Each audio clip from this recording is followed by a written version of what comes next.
Okay, hi, my name is Bill Allen. I'm here with a few rifles of my own. This first one, this is a reproduction Brown Bess in 75 caliber. I've owned this gun for about 15 years now. It's a lot of fun to shoot, and I really enjoy having it. The next one is my pride and joy. This is an original model 1835 from the Mexican-American War, 69 caliber. Shoots like it's a tack driver, just an absolute tack driver. This sticker down here in the end shows you this was used at international shooting. The gentleman I bought it for used it for international matches. The third weapon is a reproduction model 1816 by Pedersoli. Shoots okay. It's a nice gun. I got a nice deal on it, so I bought it. Came with a bayonet.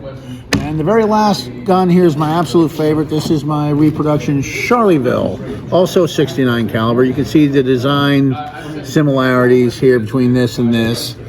Charlevilles were what the French supplied us with to fight the British in the Revolutionary War, and our gun designs followed suit.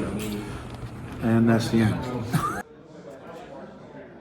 What Stan said, we're going back to start with the Revolutionary War.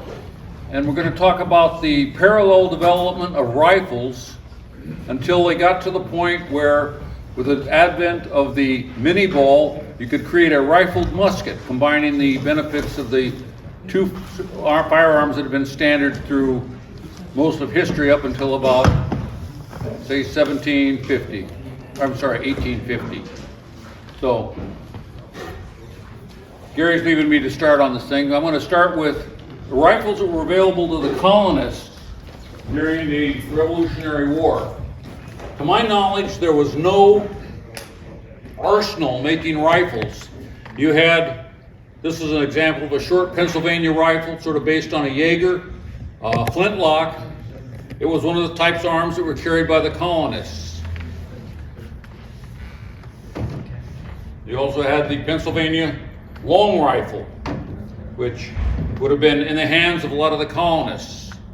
The British did have, for a short period of time, an experimental weapon, the Ferguson rifle, which was a breech loader. There were about 200 of them made. I don't know if they were made in an arsenal or whether they were, bespoke made for Major Ferguson, for his riflemen. He was killed at the Battle of Cowpens in South Carolina.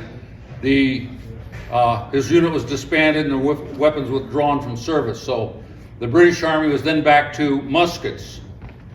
And the muskets of that period, for the Civil War, a lot of the colonists had the longland pattern Brown Bess.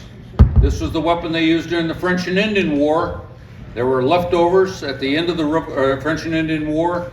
The British disbanded several regiments, left about 17,000 of these muskets in the colonies. Several years later, they inventoried them and found that they're in pretty sad shape.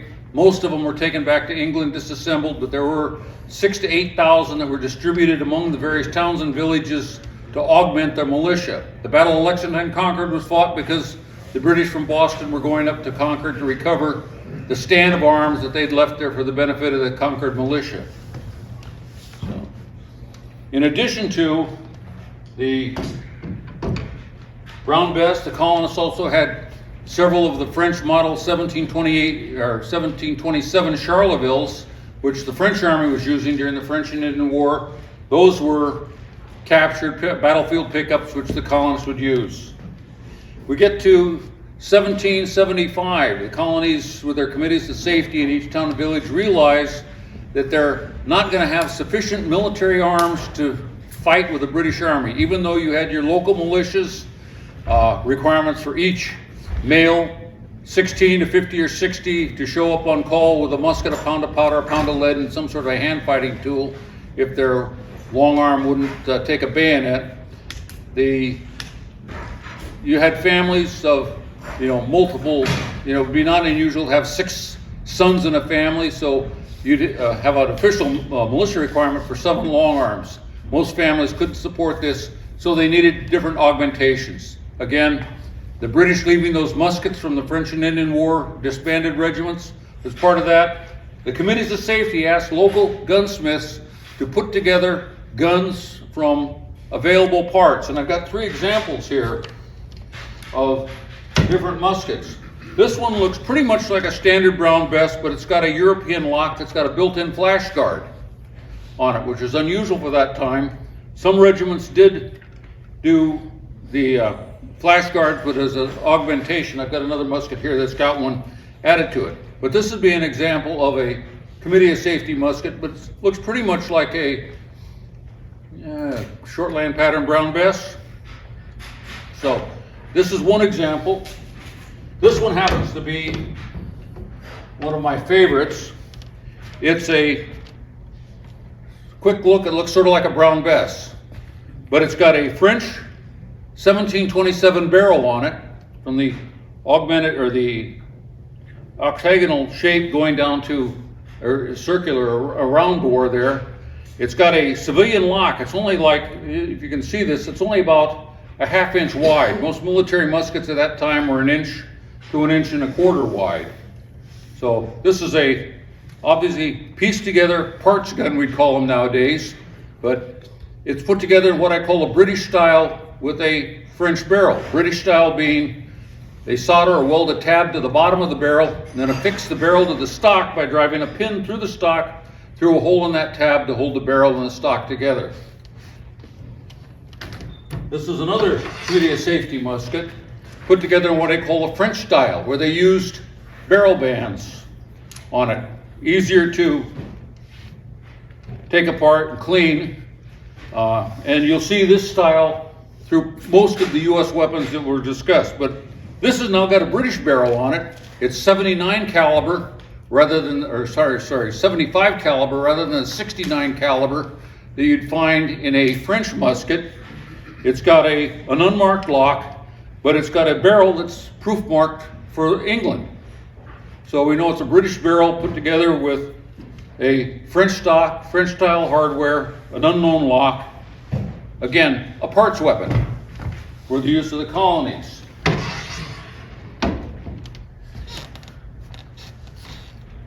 (1778). Actually, we started getting these before then, but 1778 we get the formal alliance with France.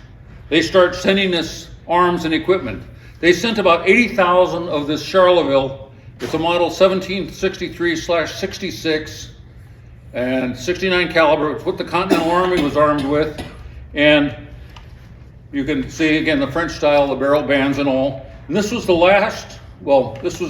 last, say, foreign weapon our armies were, well, I don't want to say that. We got a lot of foreign ones when we started the Civil War, but our official military weapon, this is the last time we used a foreign-made weapon.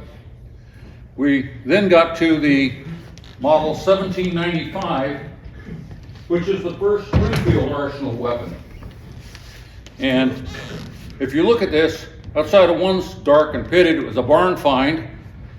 They're almost identical, except this one has this lock that says Springfield 1807 on it. But to look at the hardware, you can see it mimics the Charleville musket. And by the way, Charleville is a sort of a trade name. They were made by the Saint Etienne Arsenal. Maubert. What's that? Maubert. Maubert, that was the one I kind of. And Charleville. Charleville made the most, and we just nicknamed all these French muskets Charlevilles. So, this gets us to our first U.S. Arsenal made musket for our Army, the 1795. Your turn.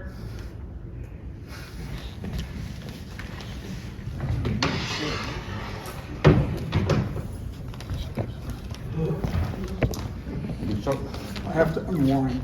1803. Ed, question on the 1795. Yes. If I recollect correctly, those were true industrial revolution with interchangeable parts, correct? Say that one again.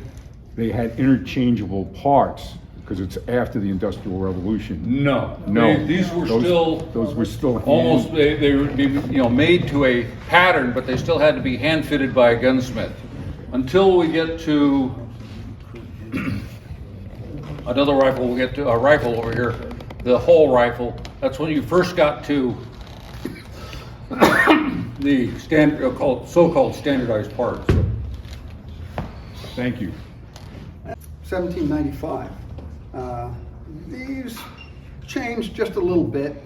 Not a whole lot that you can spot except for where they're stamped on the lock plate. This one's 1808, which marks the first year that these things were made. Otherwise, practically indistinguishable from the earlier 1795s. Now, right. Well, let me jump in with a rifle. We don't have it, but the 1803 rifle was a standard firearm. It was made for the rifle regiment. It's a, you know, at one point it was a singular entity until the War of 1812 when they had two rifle regiments. But these were regiments that were armed with rifles, and they existed up through the about, well, say 1855 when we got our rifled muskets, and then there was no need for a separate rifle type regiment, except they were specialist troops. They were used primarily as flank guards, scouts, skirmishers. But that was the function of the rifle regiment. We don't have an example of an 1803 rifle, so we apologize for that. And we tried to buy one about a month ago. The guy wanted $6,000, and I passed. This is marked 1836, and theoretically it should be a model 1835.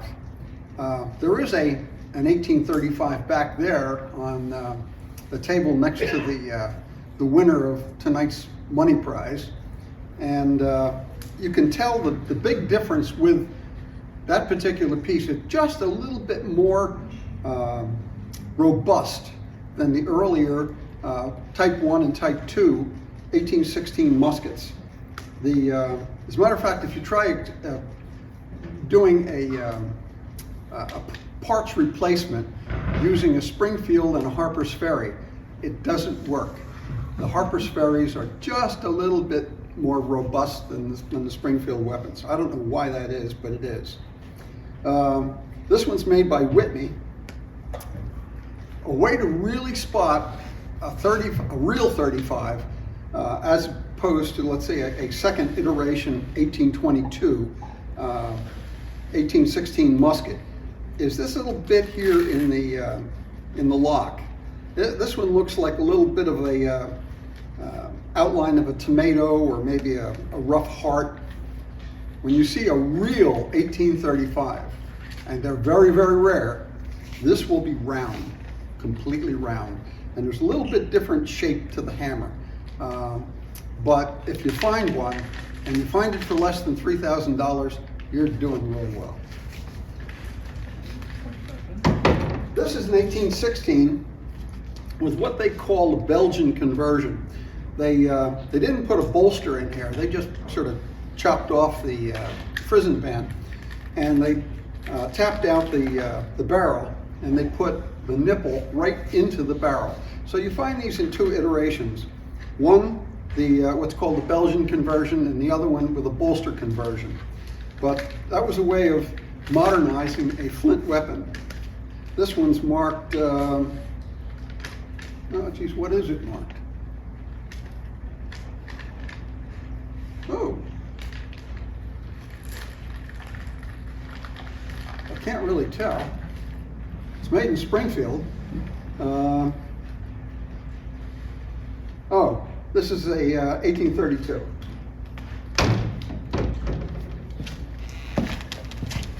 Just step Now, I can say one other thing about the lifespan of the 1816 muskets.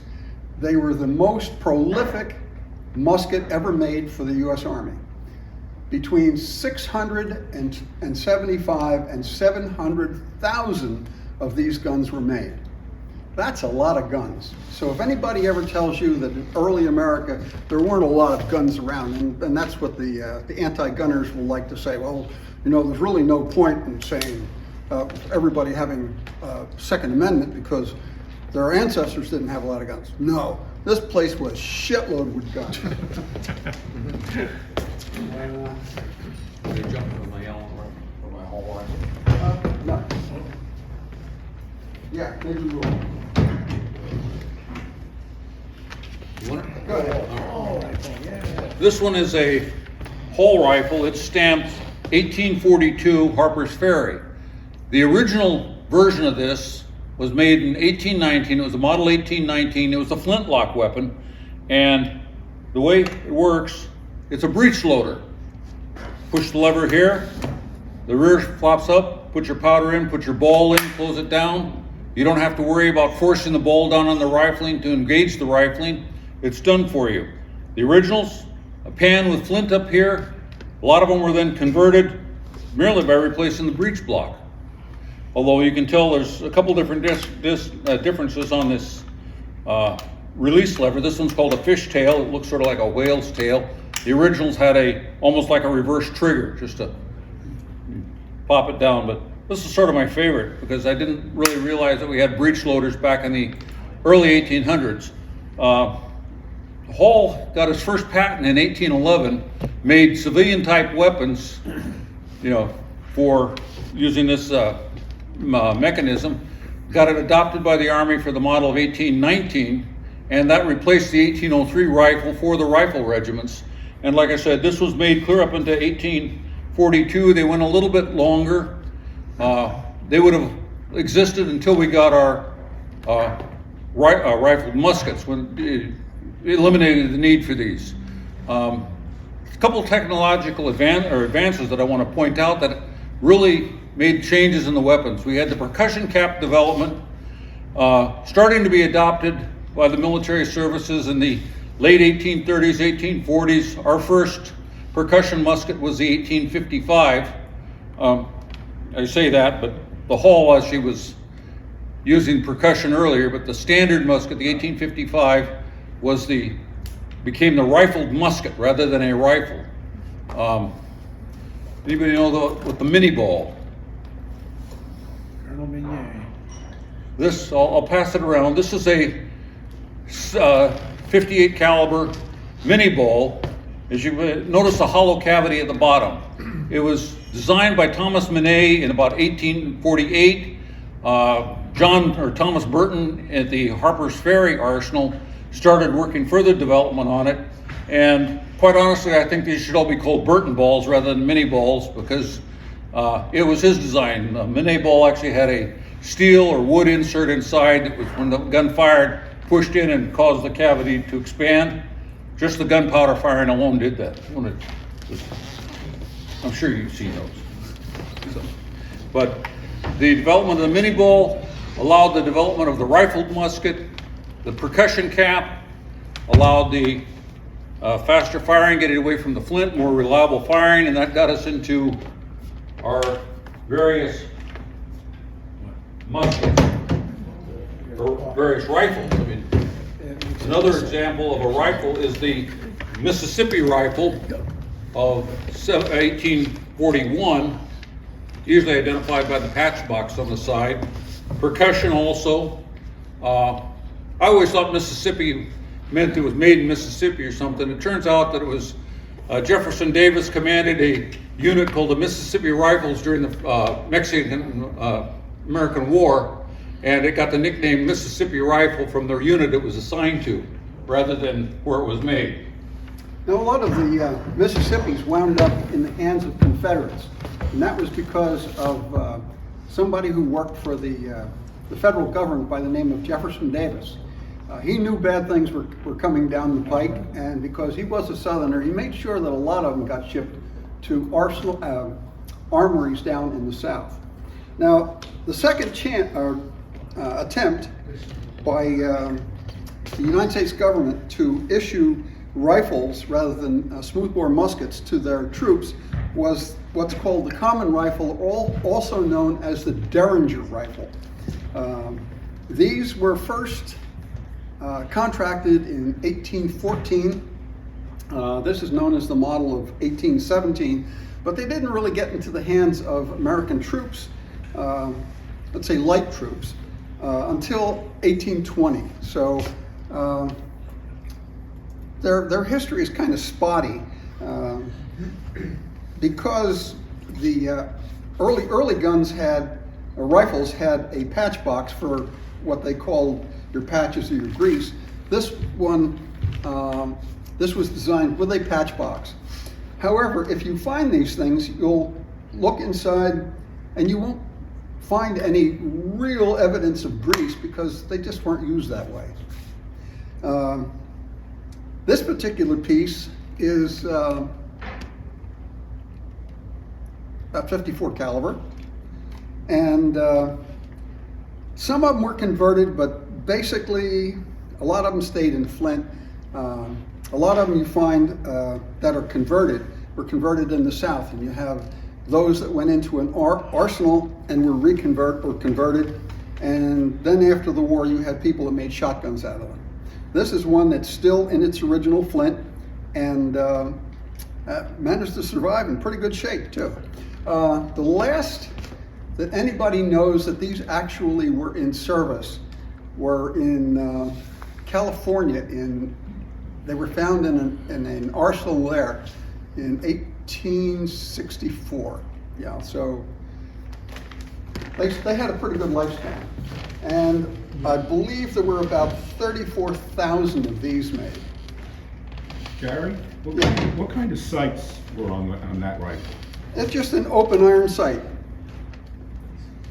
So you're basically sighted here on your forward sight.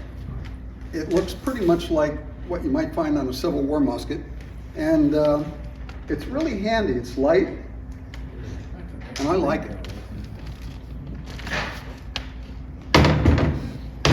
Now, we have over on a table over there a real, genuine 1855 musket.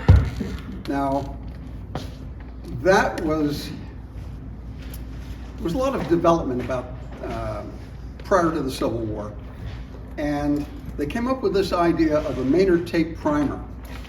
Later on, go over there and take a look at it. It was like your caps when you were a kid and you had a pistol that, you know, every time you cocked the thing to push the caps up, only these were a little bit different. Where your caps were flat with your cap guns, these things looked like little pills inside of that paper tape. And they thought that this would be an aid to rapid fire because you didn't have to reach into a pouch.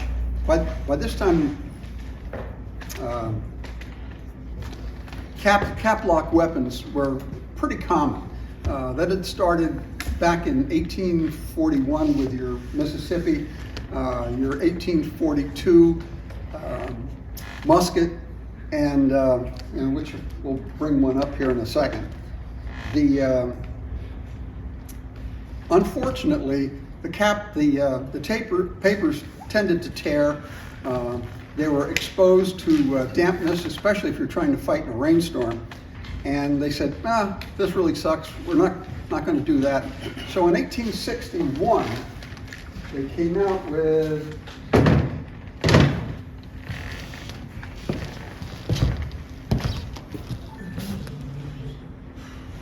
what happened to the trim? Okay. They came out with this musket. There were a couple of differences in its development, but it takes a bolster rather than having the nipple sunk into the barrel, and extremely reliable gun. With this particular one, you could clean out your touch hole here without taking off your nipple simply by taking this screw out and using your pick to clean out the hole, and for cleaning as well. What's a bolster? Yeah, this is the bolster right here. Now, later on, one other thing you should notice here. All 1861s have these wide bands. Also, all the contractors who made these things, like Providence, Rhode Island Tool Company, or Trenton, whose factory used to be right next to Route 1, right in the heart of Trenton, they made them with these wide bands. When the next iteration came out, this is in 1863, no, it's 1864. The 1863s all had barrel bands that were narrower and had a screw adjustment like you see here on the sling to tighten the band down. They found that didn't work out so well, and they went right back to the barrel band springs. And somehow I've skipped over 1842. 42. Here it is. Now this was a really good arm. This was like the big brother of the Mississippi rifle. And many of these were converted over to a rifled musket. I mean, you can imagine a mini ball that was 69 caliber. This is a real smoke bringer. And I actually had one of the damn things, but my wife, who divorced me, forced me to sell it to pay off her bills. This one's in pretty good shape, and I believe it belongs to our good friend Stan. You'll notice the bolster here, a little bit different than the 1855, in that it's kind of flattened out, and actually it works a lot better than the 1861. If you've ever shot these things, or you've ever gone buying them at the flea market, you'll notice that the stock is often broken out here. And that's because of the way this thing interacts with the lock. If you don't have a really good fit here at the breech, as the barrel sets back, it puts a lot of strain, and if the wood is weak, it'll just pop that right out. So you'll find these things restored having this section of the stock replaced.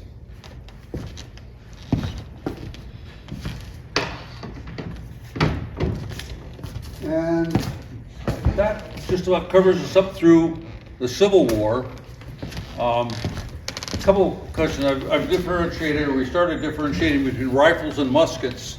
Early on, the advantages of the rifle, because it was gyroscopically stabilized ball, it was more accurate, went further.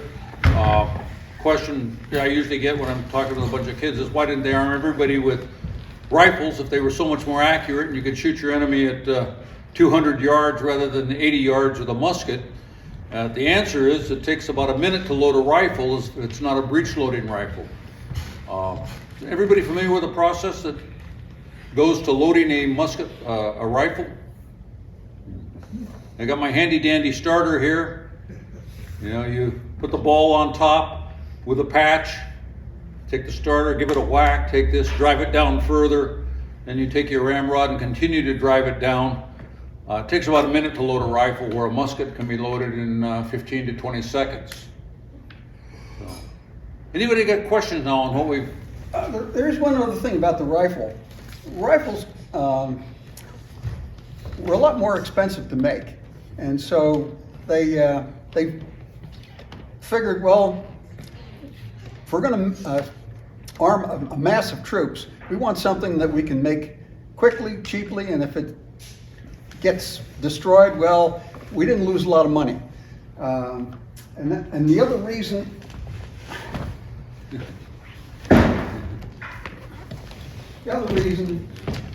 is this. Early riflemen didn't have rifle regiments in the Revolution. And they were used as light troops to sort of skirmish or scout. If they ran into regular infantry, the regular infantry had that, and the rifleman didn't. He had maybe a camp axe, tomahawk, knife. I'd rather have that. As you can see, the standard, we'll call it civilian arms at that time, had a stock that went clear up to the muzzle. You didn't have the 4 inches or so necessary to put a bayonet on there. All right, we had a Two questions over here. Mark, I'll take the guy behind you first, because I saved the best for last.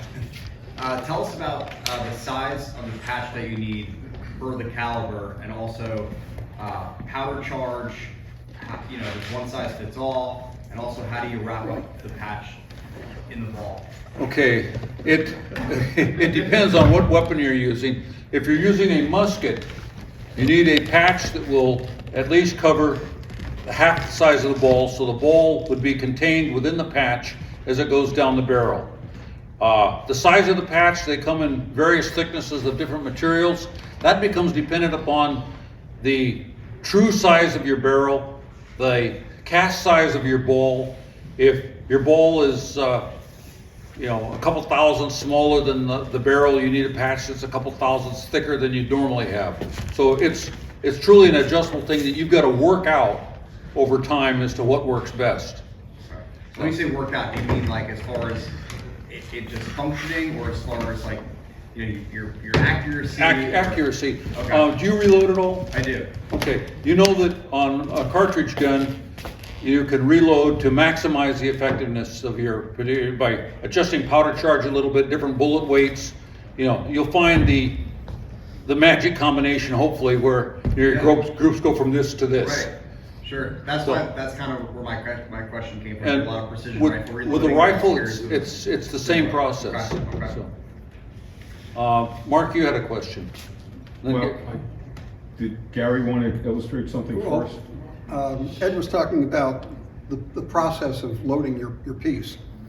If you have a musket, you're going to bring it back to half cock, you're going to grab your cartridge, rip it, pour the powder in, close your frizzen, cast about, load it up, pull your ram rod, ram everything down.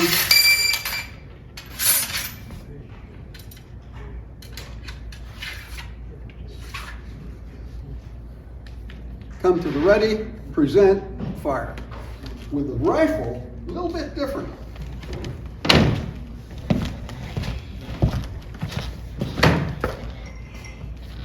You're probably going to have, with your rifle, you put it on the half cock again, you're going to have a little sack or a bullet starter, which is a block of wood that has holes in it, that already has your round and the patch that works in that particular gun. They all work a little different.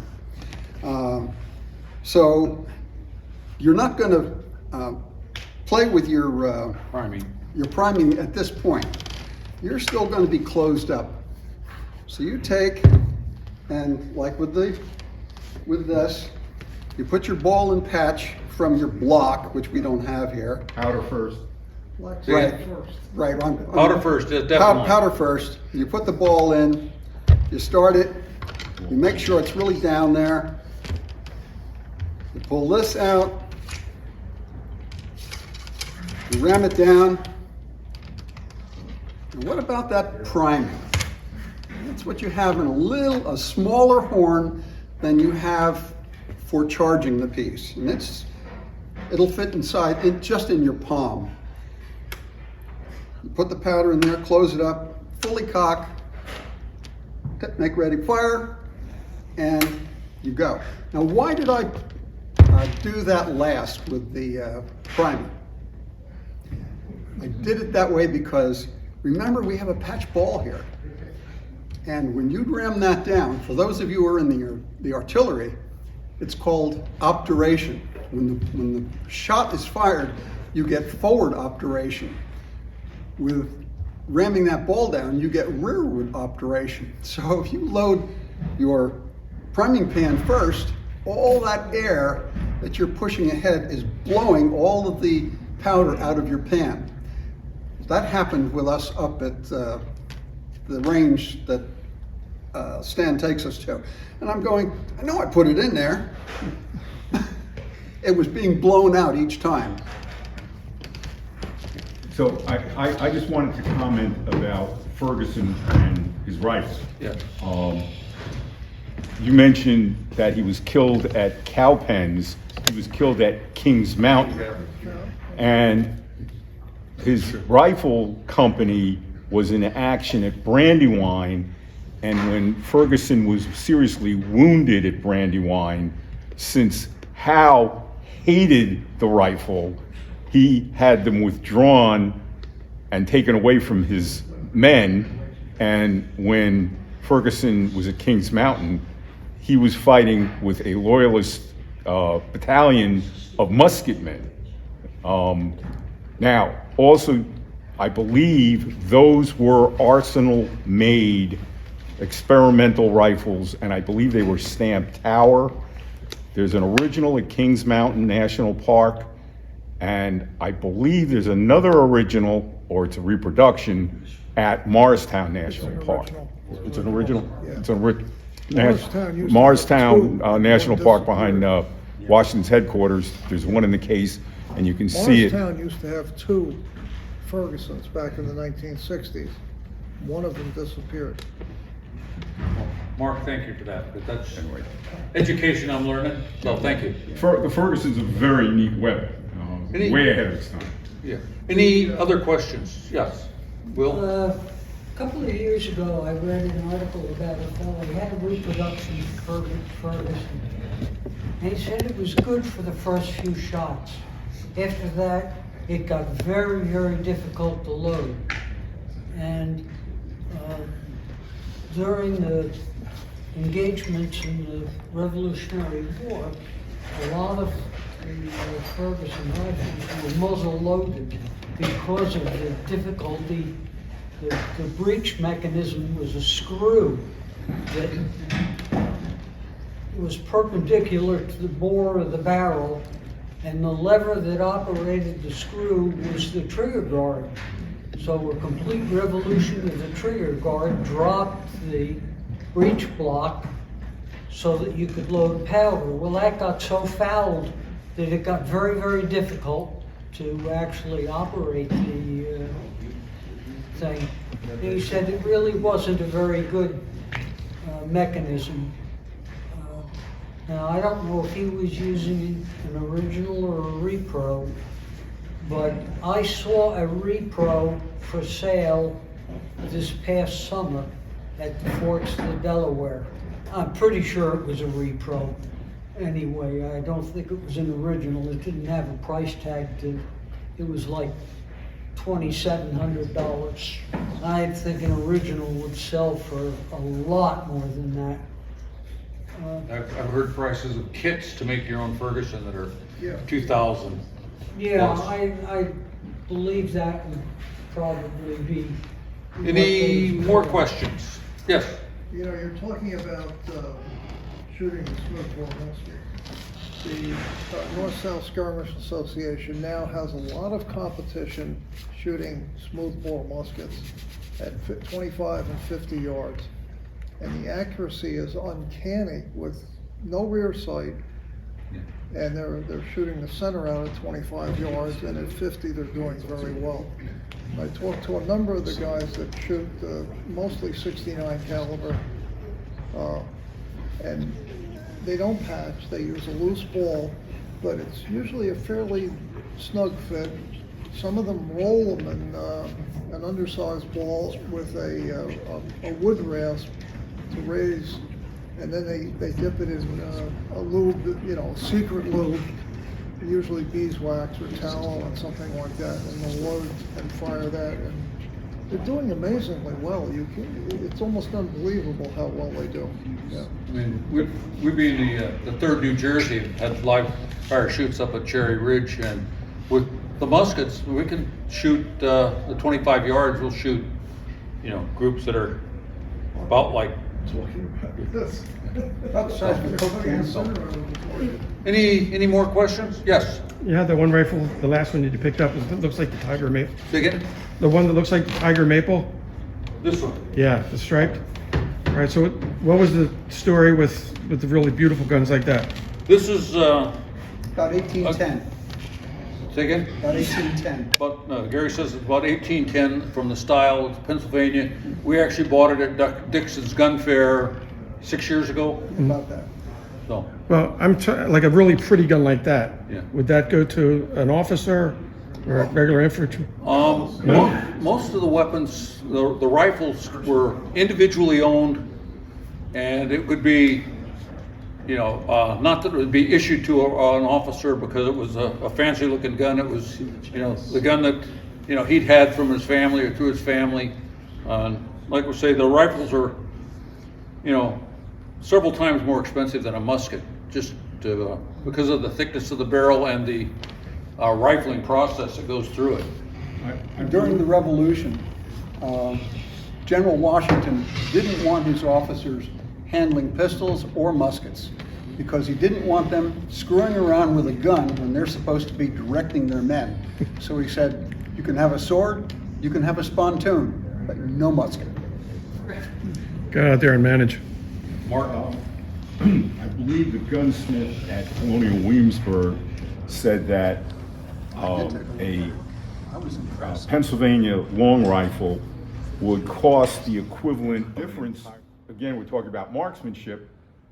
A person who knows how to fire one of these muzzle-loading Pennsylvania rifles, which then turned into the Kentucky long rifle of Davy Crockett, and then I guess evolved into the Mississippi rifle and all. If you handled one of those